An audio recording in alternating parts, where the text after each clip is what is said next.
What if I told you that the cause of all human suffering is hidden in one simple vice that exists within each of us?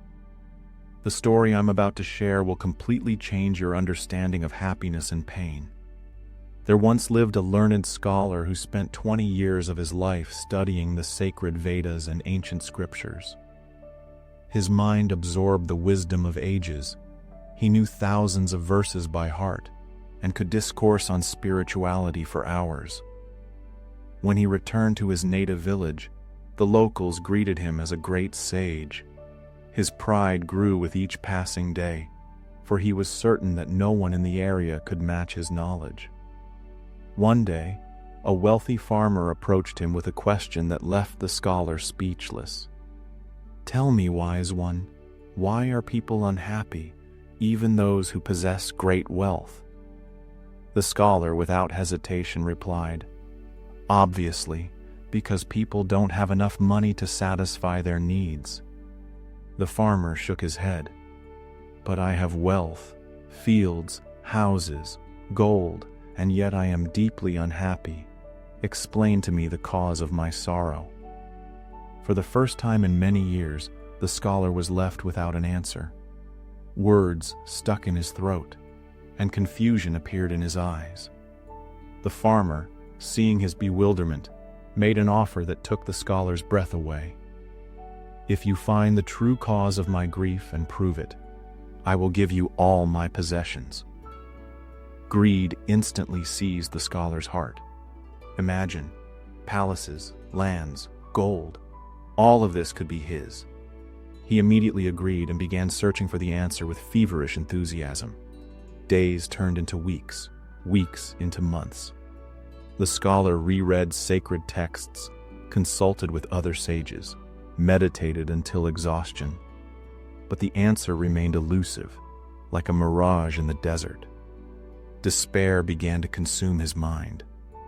One day, while wandering the streets in search of inspiration, he encountered a beggar woman, a woman in rags whose face was marked by the lines of poverty.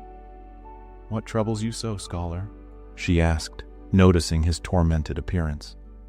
At first he wanted to pass by. What could this pitiful beggar know?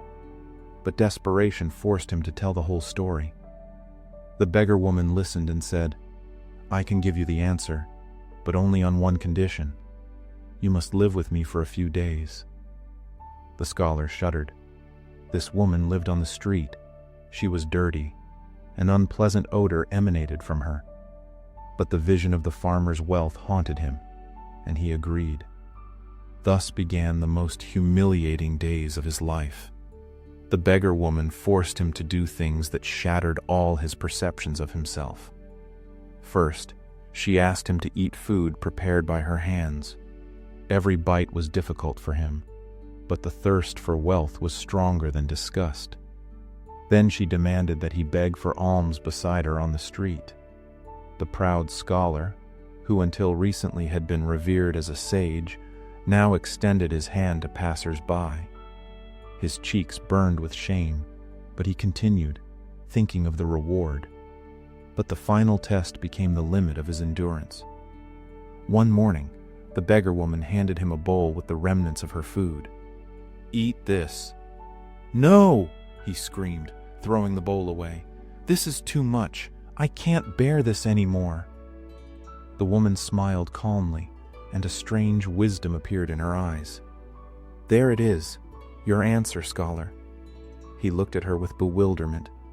"Just a month ago, you wouldn't even drink water from a cup that my hands had touched. You considered yourself superior to me in every way. But your greed made you live with me, eat my food, and beg for alms on the streets. Greed and ever-growing desires, these are the true cause of human suffering. They force people to betray their principles, lose their dignity, and commit acts they never thought possible." At that moment, the truth struck him like lightning. He understood. The more we chase desires, the more we suffer. We sacrifice our values, our dignity, our inner peace, all for temporary gain. The scholar returned to the farmer with this revelation. and for the first time in many years, he refused the reward, understanding that true wealth lies not in gold, but in freedom from endless desires. Remember, be content with what you have, value your principles, and don't let greed steal your soul.